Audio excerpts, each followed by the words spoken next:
IPL এর মরশুমে সবার নজর এখন খেলার মাঠে। কোন দল এগিয়ে যাচ্ছে, কে যাচ্ছে পিছিয়ে, সেই নিয়ে চলছে হাড্ডাহাড্ডির লড়াই। তবে তার মাঝে নজর কাটছে স্পন্সরদের অভিনব প্রচার। এর আগেও কেকেআর দলের হয়ে রচিন রবীন্দ্রকে দেখা গিয়েছিল ধুতি পাঞ্জাবি পরে বাঙালি বাবুর রূপে বেলা বোস গানে গলা মেলাতে।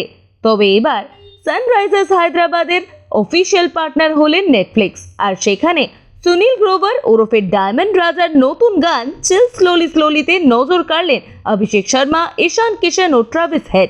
একদম দেশি স্টাইলে নাচে গানে অনস্ক্রিন হিট করলেন অনুরাগীদের মনে। এই মুহূর্তে এই তিন ক্রিকেটারই রয়েছেন দারুণ ফর্মে। সম্প্রতি নতুন রেকর্ড গড়েছেন অভিষেক শর্মা। তারপর ইন্টারনেটে ভাইরাল এই ভিডিও। উত্তেজনা বাড়ছে দর্শকদের মনে। শুটিং এর নানান মুহূর্ত ক্রিকেটাররা নিজেরাও ভাগ করে নিয়েছেন তাদের পেজ থেকে। তবে খেলোয়াড়দের নিয়ে এমন অভিনব প্রচার করেছে নেটফ্লিক্স, যা সত্যি প্রশংসনীয়। আপনাদের ডায়মন্ড রাজা কেমন লাগলো জানাতে ভুলবেন না আমাদের কমেন্ট বক্সে।